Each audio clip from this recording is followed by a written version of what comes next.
City news కు స్వాగతం. Scouts and guides సమాజ సేవకు తొలి ప్రాధాన్యతనిస్తారని డీఈఓ పీవీజే రామారావు అన్నారు.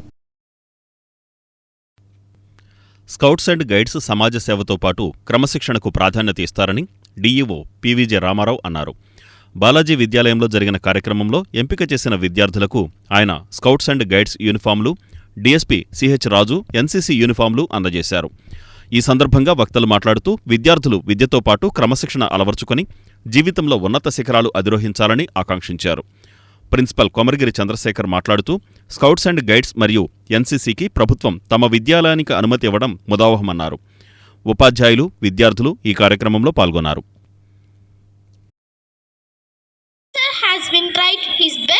To introduce this NCC and BATS and Scouts and Guides for us. Finally, adding these two special courses in our school during this academic year has made us and our parents very happy. Let's thank our principal sir who has worked so hard for these courses. Thank you very much, sir.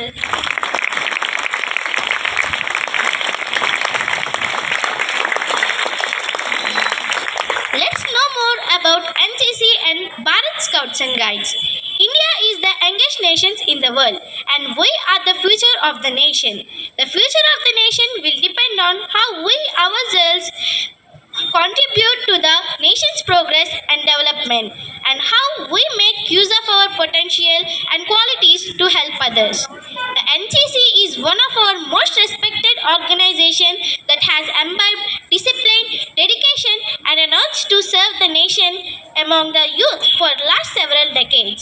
The National Cadet Corps NCC was inaugurated on July 15, 1948. The NCC was established by the National Cadet Corps Act of 1948. మన scout and గైడ్స్కి వాళ్ళకి dress అంటే uniform ఇవ్వటం అనేది ఒక మంచి కార్యక్రమం. So scout and guides గురించి చాలా డీటెయిల్డ్గా దాదాపుగా దీనికి కూడా ఒక సుదీర్ఘమైనటువంటి చరిత్ర ఉంది. స్కౌట్ అండ్ గైడ్స్ కూడా ఒక మంచి సోషల్ యాక్టివిటీ, సోషల్ సర్వీస్. పిల్లల్లో ఇప్పుడు కావాల్సింది కేవలము మీరు ఇలాగా ఈ స్కూల్కి వచ్చారు, మీ తల్లిదండ్రులు పంపించారు, సో వాళ్ళు ఏమి ఆశిస్తారంటే మీ దగ్గర నుంచి first of all being a parents ఒక మంచి ఇన్స్టిట్యూట్లో మనము జాయిన్ చేశాము బాలాజీ విద్యాలయంలో. సో పిల్లలు చక్కగా చదువుకొని మంచి ర్యాంకు, మంచి మార్కులు. ఆ తర్వాత ఎన్సీసీ నేను 9th చేశాను. ఎన్సీసీ వల్ల ఏంటి అంటే ఫస్ట్ ఆఫ్ ఆల్ ఒక డిసిప్లిన్ ఏర్పడుతుంది. ఉదయాన్నే లేపుతారు, పరిగెత్తిస్తారు. పరిగెత్తించడం వల్ల, చెమటలు పట్టడం వల్ల రిలీఫ్ వస్తుంది, కాస్త ఒక ఫిజికల్ ఫిట్నెస్ వస్తుంది. అబ్బాయిలకైతే ఫిజికల్ ఫిట్నెస్ ఇంపార్టెంట్. ఓకే, ఎందుకంటే ఒక డ్రెస్ వేసినా ఏదైనా చూసినా రేపొద్దున ఫ్యూచర్లో మీరందరూ రోమియోస్ అవుతారు. రోమియోస్ అయినప్పుడు ఆడపిల్లలు చూడాలన్నా మీకు వెళ్ళే మీరు ఫిజికల్గా ఫిట్గా ఉండాలి. ఫస్ట్ పాయింట్ అంటే లైటర్ నోట్లో, హెల్దియర్ నోట్లో. అది కాకుండా ఏంటంటే ఫిజికల్గా ఎప్పుడైతే ఫిట్గా ఉన్నారో మీరు ఎక్కువసేపు చదవక్కర్లేదు, చాలా తక్కువ చదివినా కానీ మీరు లోపలికి వెళ్ళిపోతుంది. తర్వాత ఉమెన్కి కూడా ఉండాలి ఎన్సీసీ ఫిట్నెస్, అందరికీ ఉండాలి. ఉమెన్ అంటేనే యూజువల్గానే బ్యూటిఫుల్గా ఉంటారు. సో ఇంకా బ్యూటిఫుల్గా తయారవ్వాలన్నా కానీ మీకు ఫిట్నెస్ ఉండాల్సిందే. దెన్ ఇంకా చెప్పాలి అంటే లాస్ట్ బెంచ్ పీపుల్ ఎవరైతే ఉన్నారో నేను వాళ్ళతో ఐడెంటిఫై అవుతూ ఉంటాను. 10th దాకా నేను చదివిన జెడ్పీహెచ్ స్కూలే. ఆ జెడ్పీహెచ్ స్కూల్లో కూడా మాకున్న 60 మందిలో నాకు 10వ ర్యాంక్ కూడా రాలేదు. 11వ ర్యాంకో 12వ ర్యాంకో వచ్చింది. సో పెద్ద చదివేవాడిని కాదు, కానీ చదివే దాంట్లో మాత్రం లెక్కలు కాస్త బాగా వచ్చాయి. ఎందుకు వచ్చిందో నాకో తెలియదు. సైన్స్ కూడా బాగానే చదివేవాడిని. ఇంకా ఈ పీడిఎస్ఏ సబ్జెక్టులు ఉంటాయి కదా, తెలుగు, సోషల్, ఇవి పెట్టింది పేరు. ఎందుకంటే 3:30-4 లేచి చదివేవాళ్ళం, ఓన్లీ పోటీ ఇవ్వాలి అని ఒక ఉద్దేశంతో. సో ఇలా చదివి నాకే ఉద్యోగం వచ్చిందంటే మీ అందరికీ వస్తుంది, అందులో డౌట్ ఏం లేదు. కానీ ప్రపంచం మారుతుంది. విజ్ఞతతో ఆలోచించటం first. Second thing is communication. ఇప్పుడు సార్ మనకేదో చెప్పారు, అది అర్థమైంది లేదని ఇప్పుడు ఎలా తెలుస్తుంది? ఇంటికి వెళ్ళి చెప్పినప్పుడు తెలుస్తుంది. మా డిఎస్పి సార్ వచ్చారు అని ఈ 4 చెప్పామనుకో, అది కమ్యూనికేషన్ బాగా వెళ్ళినట్టు. ఓకేనా? ఏ థర్డ్ థింగ్ ఏంటది? కొలాబరేషన్. అంటే మనం ఎప్పుడు మన ఫ్రెండ్స్తోనే మాట్లాడుతూ ఉంటాం కదా, ఈసారి నుంచి అందరినీ ఫ్రెండ్స్గా చేసుకోవాలి. అర్థమైందా? అందరినీ ఫ్రెండ్స్గా చేసుకుంటే అది కొలాబరేట్ బాగినట్టు. ఇక లాస్ట్ 4C ఏంటి? క్రియేటివిటీ అంటే అబ్బా వీళ్ళు ఒక్కళ్ళే మంచిగా ఆలోచించగలరు అనేటువంటిది అనమాట. గుండెపోటుకు గురైన వ్యక్తికి అందించే ప్రథమ చికిత్స సిపిఆర్ అత్యంత కీలకమని government general hospital superintendent Ashalatha అన్నారు. గుండెపోటుకు గురైన వ్యక్తికి చేసే ప్రథమ చికిత్స సిపిఆర్ గోల్డెన్ అవర్ అత్యంత కీలకమని government general hospital superintendent Ashalatha అన్నారు. గవర్నమెంట్ హాస్పిటల్లో నూతనంగా స్కిల్ ల్యాబ్ను మెడికల్ సూపరింటెండెంట్ ఆశాలత అనస్థీషియా డిపార్ట్మెంట్లో ప్రారంభించారు. సిపిఆర్ హృదయ శ్వాసకోశ పునర్జీవనంపై ప్రజలలో అవగాహన కల్పించడం స్కిల్ ల్యాబ్ యొక్క ముఖ్య ఉద్దేశమని ఆమె తెలిపారు. సిపిఆర్ కార్యక్రమంను ప్రతి మంగళవారం మధ్యాహ్నం 2 గంటల నుండి 4 గంటల వరకు anaesthesia head of the department అధికారి ఎం శ్రీనివాస్ పర్యవేక్షణలో ప్రజలకు అవగాహన కల్పించబడుతుందన్నారు. హృదయ శ్వాసకోశ పునర్జీవనంపై మొదటి దశలో ఆసుపత్రి సిబ్బందికి సిపిఆర్పై తర్ఫీదు ఇవ్వడం జరుగుతుందని, రెండవ దశలో గుండెపోటుకు గురైన సమయంలో వ్యక్తి మరణాపాయం నుండి తప్పించుకోవడానికి ఇచ్చే శిక్షణపై ఆసక్తి ఉన్న ప్రజలకు శిక్షణ ఇస్తామని సూపరింటెండెంట్ ఆశాలత తెలిపారు. ఈ కార్యక్రమంలో RMO doctor Niranjan, deputy superintendent Bharat Singh Nayak, Srinivas తదితరులు పాల్గొన్నారు. మన సర్వజన ఆసుపత్రిలో స్కిల్ ల్యాబ్ ఓపెన్ చేశామండి. అందులో మానిక్విన్స్ తోటి మనం ట్రైనింగ్ ఇస్తాము. CPR training, BLS 1 training, 2 trainings అని ఉంటాయి. ఇవి ప్రతి వారము మంగళవారం రోజున 2 to 4 చేస్తారు. ఫస్ట్ హాస్పిటల్ స్టాఫ్లో ఉన్న అందరికీ ఒకసారి ట్రైనింగ్ ఇచ్చిన తర్వాత పబ్లిక్కి కూడా చేయాలని మేము దీన్ని ప్రవేశపెడతాము. దీనికి కావాల్సిన సామాగ్రి అంతా గవర్నమెంట్ ప్రొవైడ్ చేసింది. కావాల్సినవన్నీ వచ్చాయి. ఈరోజు మేము ప్రత్యేకంగా ఈరోజు స్కిల్ ల్యాబ్ అనేది ఓపెన్ చేస్తున్నాము. అండ్ ఈరోజు మధ్యాహ్నం ఎందుకు ఓపెన్ చేస్తున్నామంటే మధ్యాహ్నము పిల్లలకి అంటే ఇంటర్నీస్ జాయిన్ అయ్యారండి, ఫారిన్ మెడికల్ గ్రాడ్యుయేట్స్ అని. వాళ్ళకి ఫస్ట్ ట్రైనింగ్ ఇస్తే ఈ సిపిఆర్ అనేది వాళ్ళకి ఎంతో ఉపయుక్తంగా ఉంటుంది, ప్రజలకు ఉపయుక్తంగా ఉంటుంది. ఇమీడియట్ కేర్ 4 minutes లోపు ఇవ్వాలి. ఈ సిపిఆర్ అనేది 4 minutes లోపు ఇస్తేనే వాళ్ళు బతకగలుగుతారు. దీనివల్ల ఎంతోమంది బతికారు, మనకి ఆల్రెడీ ఇవన్నీ చూస్తూ ఉన్నాము మీడియా ద్వారా. స్టేషన్ అంటారు.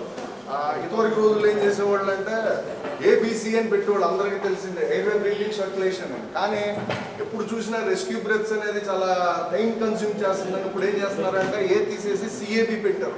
సిఏబి అంటే క్యాప్ లాగా. సి అంటే ఏంటంటే చెస్ట్ కంప్రెషన్స్ ముందు ఇంపార్టెంట్. మనం ఒక్కళ్ళే ఉంటాం, ఎవరు సపోర్ట్ ఉండదు, మనకి ఎవరు తోడు ఉంటాం. అది అంటే హాస్పిటల్లో జరిగితే విట్నెస్డ్ అరెస్ట్ అంటారు, బయట జరిగితే అన్విట్నెస్డ్ అరెస్ట్ అంటారు. బయట మనం సడన్గా ఉన్నప్పుడు, ఎప్పుడు లేనప్పుడు, జరిగినప్పుడు ఏమవుతుందంటే మనకి ఏం తెలియనప్పుడు కనీసం ఈ అవేర్నెస్ ఉంటే కనుక ఈ అవేర్నెస్తో చెస్ట్ కంప్రెషన్స్ చేయగలిగితే మనం ఆల్మోస్ట్ ఆ లిమిటెడ్ చేసినప్పుడు మనకు వస్తుంది. అలాగే మనం చెస్ట్ కంప్రెషన్ చేసినప్పుడు ఆ కంప్రెషన్ ఎలా అనకుండా కంప్రెషన్ టైం కూడా మనం గ్యాప్ ఇచ్చి చెస్ట్ని రీకాయిల్ అయ్యేట్టు గ్యాప్ ఇస్తే కనుక మళ్ళీ బ్లడ్ అక్కడికి వస్తుంది. కాబట్టి మళ్ళీ మనం పంప్ చేయడానికి అవకాశం ఉంటుంది. అంటే మనం ఈ high quality CPR madam Subrahmanyam madam ఆధ్వర్యంలో మనం ఈ హై క్వాలిటీ సిపిఆర్ పెట్టిన ఉద్దేశం ఏంటంటే చెస్ట్ కంప్రెషన్స్ ఇంపార్టెంట్. గబగబా మన సినిమాలో చూసినట్టు గబగబా mouth to mouth breathing, kerchief పెట్టి బ్రీతింగ్ అవి కాకుండా ముందు చెస్ట్ కంప్రెషన్స్ చేసుకుని చెస్ట్ కంప్రెషన్స్ ఎలా చేయాలి, 100 కంప్రెషన్స్ అట్లీస్ట్ పర్ మినిట్ చేయాలి. అలాగే చెస్ట్ని 5 centimeters కిందకి వెళ్ళి చూడాలి. అలాగే చెస్ట్ని రీకాయిలింగ్ వదిలితే అందుట్లో మనం ఫిల్ అవ్వాలి. అలాగే మనం పద్దాగా చేసేసి మనకి ఎగ్జాస్ట్ అయిపోతూ ఉంటాం, మనుషులం కదా, ఊళ్ళో ఎగ్జాస్ట్ అయిపోతాం. కాబట్టి మనం ఎక్కువ టైం మనం వచ్చిందా, పల్స్ వచ్చిందా లేదా, రెస్పిరేషన్స్ వచ్చినా చూసుకోకుండా అదే ప్రయత్నంలో చేస్తూ ఇమీడియట్గా హెల్ప్ చేస్తూ ఇంకోళ్ళు వచ్చినప్పుడు మళ్ళీ ఇంకో సైకిల్ చేస్తూ ఉండాలన్నమాట. అంటే 100 at least 100 per minute, at least 5 centimeters కిందకి వెళ్ళాలి. చెస్ట్ని రీకాయిల్ చేయాలి. తర్వాత మనం ఏంటంటే ఎక్కువగా వెంటిలేషన్ మీద దృష్టి అంత పెట్టకూడదు. కానీ మనకేంటంటే ఇంకో హెల్ప్ వచ్చినప్పుడు ఎలాంటివి తీసుకోవాలి, మనకి యాంబూ బ్యాగ్ అని ఉంటుంది. యాంబూ బ్యాగ్ అంటే ఆర్టిఫిషియల్గా మనం మాన్యువల్ బ్రీతింగ్ యూనిట్, ఆర్టిఫిషియల్గా చేతితో చేస్తాం కాబట్టి మాన్యువల్ కాబట్టి బ్రీతింగ్ యూనిట్తో మనం వెంటిలేషన్ చేస్తాం. దీనికి ఏంటంటే మన అట్మాస్ఫియర్లో 21% ఆక్సిజన్ ఉంటుంది. దీని ద్వారా మనం అవసరమైతే మనకి ఆ 21% ఎంతో కొంత మనకి పేషెంట్ సర్వైవ్ అయ్యే అవకాశం ఉంటుంది. ROSC అంటారు అనమాట. అంటే రెటినో స్పాంటేనియస్ సర్క్యులేషన్ వచ్చే అవకాశం ఉంటుంది. కాబట్టి మనం ఆ ప్రయత్నంలో చేస్తున్నాం. ఆ ప్రయత్నంలో భాగంగానే ఇక్కడ మ్యాన్కిన్ డెమాన్స్ట్రేషన్ ఒకసారి చేద్దాం. విద్యుత్ అదాలత్లో వినియోగదారులు తమ సమస్యలు పరిష్కరించుకోవాలని ఏడీఈ మాణిక్యాలరావు అన్నారు. విద్యుత్ అదాలత్లో వినియోగదారులు తమ సమస్యలు పరిష్కరించుకోవాలని ఏడీఈ మాణిక్యాలరావు అన్నారు. 25వ తేదీ శనివారం ఉదయం 10 గంటల నుండి 1 గంట వరకు తోటమూల ఫంక్షన్ హాల్ నందు విద్యుత్ అదాలత్ జరుగునని ఏడీ మాణిక్యాలరావు తెలిపారు. పెడన, కృత్తివెన్ను, బంటుమిల్లి మండలాలకు సంబంధించిన వినియోగదారులు అర్జీలు సమర్పించి తమ సమస్యలు పరిష్కరించుకోవాలని మాణిక్యాలరావు కోరారు. అందరికీ నమస్కారం అండి. నేను పెడన విద్యుత్ ఏడీ మాణిక్యాలరావు మాట్లాడుతున్నాను. ఈ నెల 25వ తారీఖు నాడు ఉదయం 10:30 నుంచి 1 గంటన్నర వరకు విద్యుత్ అదాలత్ నిర్వహించబడుతుంది. పెడనలోని తోటమూల వద్ద ఉన్న పెడన ఫంక్షన్ హాల్లో నిర్వహించబడుతుంది. ఈ విద్యుత్ అదాలత్కు CGRF chairman Shri Victor Immanuel గారు ఇచ్చేయుచున్నారు. కావున పెడన, బంటుమిల్లి, కృత్తివెన్ను మండలాల్లోని విద్యుత్ వినియోగదారులందరూ వారి యొక్క విద్యుత్ సమస్యలను నేరుగా అదాలత్లో ప్రస్తావించి వారి సమస్యలను పరిష్కరించుకోగలరు. నాగాలంకలోని తలగడదేవి జడ్పీ పాఠశాలలో కృష్ణా జిల్లా సబ్జోన్ ఆటల పోటీలు ప్రారంభమయ్యాయి. నాగాయలంక మండలంలోని తలగడదేవి జడ్పీ పాఠశాల క్రీడా మైదానంలో 84వ కృష్ణా జిల్లా secondary school games sports association ఆధ్వర్యంలో అవనిగడ్డ సబ్జోన్ బాలుర ఆటల పోటీలు కోలాహలంగా ప్రారంభమయ్యాయి. ఈ పోటీలు ఈ నెల 25 వరకు జరుగుతాయి. తొలి రోజున ఈ పోటీలను ఎంపీపీ భోగాది రాఘవరాణి, మండలి వెంకట్రాములు ప్రారంభించారు. ఈ పోటీలలో సబ్జోన్ పరిధిలో 58 టీములు పాల్గొని ఆడనున్నాయి. మొదటి రోజున అండర్ 17 సీనియర్ విభాగంలో kabaddi, kho kho, ball badminton, volleyball తదితర ఈవెంట్లలో విద్యార్థులు ఆడి తమ ప్రతిభను ప్రదర్శించారు. ఈ పోటీలలో తహసీల్దార్ ఎం హర్నాథ్, ఎంపీడీఓ జేవి సీతారాం కుమార్, సర్పంచి భోగాది వెంకటేశ్వరరావు తదితరులు పాల్గొన్నారు. జాగ్రత్తగా ఆడి ఎటువంటి దెబ్బలు, ఎటువంటి గాయాలు లేకుండా మనం ఈ కార్యక్రమాన్ని విజయవంతం చేసుకోవాలని చెప్పి సందర్భంగా తెలియజేసుకుంటూ శ్రీ కార్తికేయ సేవా ట్రస్ట్ ఆధ్వర్యంలో ఫిబ్రవరి 11వ తేదీన జరిగే కావిడి సేవ నగరోత్సవం కరపత్రాలను మంత్రి కొల్లు రవీంద్ర ఆవిష్కరించారు. శ్రీ కార్తికేయ సేవా ట్రస్ట్ ఆధ్వర్యంలో మచిలీపట్నం కేంద్రంగా ఫిబ్రవరి 11న జరిగే సుబ్రహ్మణ్యేశ్వర స్వామి కావడి సేవ నగరోత్సవం మహాపాశుపతాస్త్ర హోమమునకు సంబంధించిన కరపత్రాలను రాష్ట్ర గనులు, భూగర్భ వనరులు, ఎక్సైజ్ శాఖ మంత్రి కొల్లు రవీంద్ర ఆవిష్కరించారు. అనంతరం శ్రీ కార్తికేయ సేవా ట్రస్టుకు సంబంధించిన వెబ్సైట్ను ఆయన ప్రారంభించారు. ఫిబ్రవరి 11న మచిలీపట్నం జిల్లా పరిషత్ వద్ద నుంచి నిర్వహించే కావడి సేవలో భక్తులంతా హాజరు కావాలని మంత్రి కొల్లు రవీంద్ర ఈ సందర్భంగా పిలుపునిచ్చారు. ఓం శ్రీ సుబ్రహ్మణ్యేశ్వర దేవతాయ నమః. శ్రీ సుబ్రహ్మణ్యేశ్వర స్వామివారి మహోత్సవ కార్యక్రమాన్ని 11/2/2025 మచిలీపట్నంలో శ్రీ కార్తికేయ సేవా ట్రస్ట్ ఆధ్వర్యంలో ప్రతి సంవత్సరం జరిగే విధంగా స్వామివారి కావిడ మహోత్సవాన్ని నిర్వహించబడతా ఉంది. జిల్లా పరిషత్ సెంటర్ నుంచి ప్రారంభమయ్యే ఈ కావిడ మహోత్సవంలో అందరూ కూడా పాల్గొని మరి స్వామివారి ఆశీర్వాదాలు పొందాలని చెప్పి మనస్ఫూర్తిగా కోరుకుంటూ అందరికీ నమస్కారం. రాష్ట్ర ప్రభుత్వం ప్రతిష్టాత్మకంగా ప్రారంభించిన పశువైద్య శిబిరాలను పశువుల రైతులు సద్వినియోగం చేసుకోవాలని మోపిదేవి మండల పశువైద్య అధికారి నందకిషోర్ కోరారు. రాష్ట్ర ప్రభుత్వం ప్రతిష్టాత్మకంగా ప్రారంభించిన పశువైద్య శిబిరాలను పశువుల రైతులు సద్వినియోగం చేసుకోవాలని మోపిదేవి మండల పశువైద్య అధికారి నందకిషోర్ కోరారు. మోపిదేవి మండలంలోని మోపిదేవి లంక గ్రామ పంచాయతీ కార్యాలయం వద్ద గురువారం ఏర్పాటు చేసిన పశువైద్య శిబిరాన్ని సర్పంచ్ మోర్ల జ్యోత్స్న ప్రారంభించారు. గేదెలకు, ఆవులకు, మేకలకు వైద్య పరీక్షలు నిర్వహించి తగిన మందులను ఈ సందర్భంగా నందకిషోర్ పశువుల రైతులకు అందజేశారు. ఈ కార్యక్రమంలో ఎంపీటీసీ సభ్యురాలు దిడ్ల రాణి, మోర్ల శ్రీనివాసరావు, కొకిలిగడ్డ సర్పంచ్ దిడ్ల జానకి రాంబాబు, వెల్ఫేర్ అసిస్టెంట్ పీతా మహేష్, పశుసంవర్ధక శాఖ సిబ్బంది తదితరులు పాల్గొన్నారు. నమస్కారం అండి. నా పేరు doctor Nandakishore, veterinary doctor Mopidevi. ఈరోజు ప్రభుత్వం వారు పశు ఆరోగ్య శిబిరాలని 20వ తారీఖు నుంచి 31వ తారీఖు వరకు నిర్వహించమని చెప్పి ఆదేశాలు ఇవ్వడం జరిగింది. దాని నిమిత్తం 23వ తారీఖుని మనకి ఇక్కడ మోపిదేవి లంకలో ఈ కార్యక్రమం జరపడం జరుగుతుంది.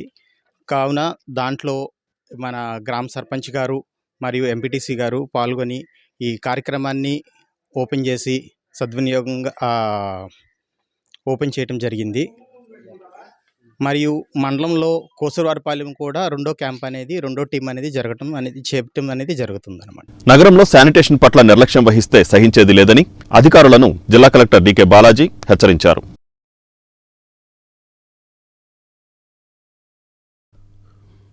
నగరంలో శానిటేషన్ పట్ల నిర్లక్ష్యం వహిస్తే సహించేది లేదని జిల్లా కలెక్టర్ డీకే బాలాజీ అధికారులను, శానిటేషన్ సిబ్బందిని హెచ్చరించారు.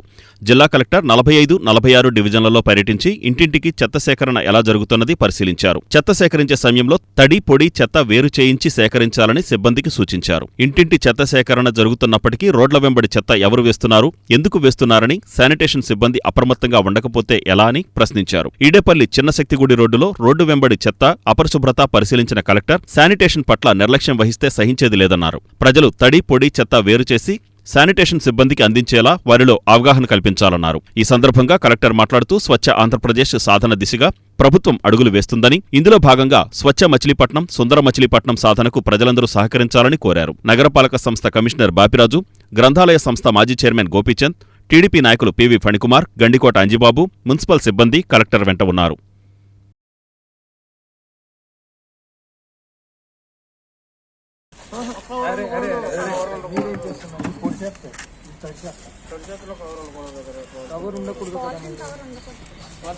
అన్నీ ఉన్నాయి, ఎన్ని కవర్స్ ఉన్నాయి, మీరేం చేయకుండా వర్కర్స్ ఇలా చేస్తే ఎలాగండి? పేపర్ ఏం చేస్తున్నారు? పొడినే కదా. మళ్ళీ ఊరికే మీ వర్కర్సే ఇలా అలర్ట్గా ఉండకపోతే కష్టం కదమ్మా. నేను ఆ రోజు నుంచి చెప్తున్నాను, మీరు వర్కర్స్ అలర్ట్గా ఉండకపోతే జరగదు ఇది. నేను ఎన్ని కళాజాతాలు పెట్టినా, ఎన్ని మైక్ అనౌన్స్మెంట్లు పెట్టినా, ఎన్ని వీడియోలు చేసినా, వర్కరు తీసుకునేటప్పుడు వాళ్ళకి చెప్పి వాళ్ళ చేత డివైడ్ చేయించకపోతే ఇది ఫెయిల్ అవుతుంది. ఎక్కడ చేస్తున్నారమ్మా? నేను వచ్చినప్పుడే చేయనప్పుడు నేను రానప్పుడు చేస్తారా చెప్పు?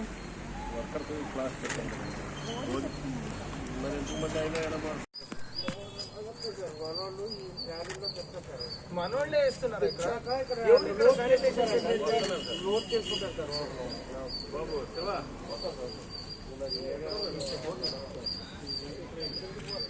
కనబడి పరిశుభ్రంగా ఇక్కడ మాత్రం ఇట్లా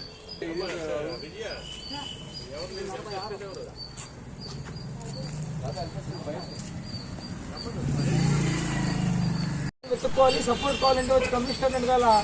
ఇది అవ్వడం చూడు, ఇంటింటికి కలెక్ట్ అయిన తర్వాత ఇంకెలా ఉంటుంది బాబు చెప్పు.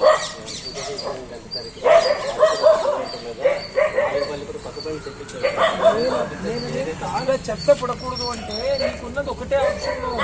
బకెట్స్ మొన్న కొన్నారు కదా, ఇంకో కొన్ని రిజర్వ్ తీసుకొని పెట్టుకోండి. సో ఇప్పుడు వాళ్ళు చెత్తని పుష్కార్ట్లో తీసుకొని వస్తారు కదా, తీసుకొని వచ్చిన ఆ బిన్స్ ని అలాగే లోపల పెట్టండి, ఇక్కడెక్కడో ఒక చోట పెట్టండి. ట్రాక్టర్ వచ్చి ఆ బిన్ అలాగే తీసుకొని వెళ్ళిపోతుంది. అంతేకాని నేల పైన ఒక ముక్క కూడా పడకూడదు చెప్తున్నాను. ఈ వార్తలు ఇంతటితో సమాప్తం. నమస్కారం.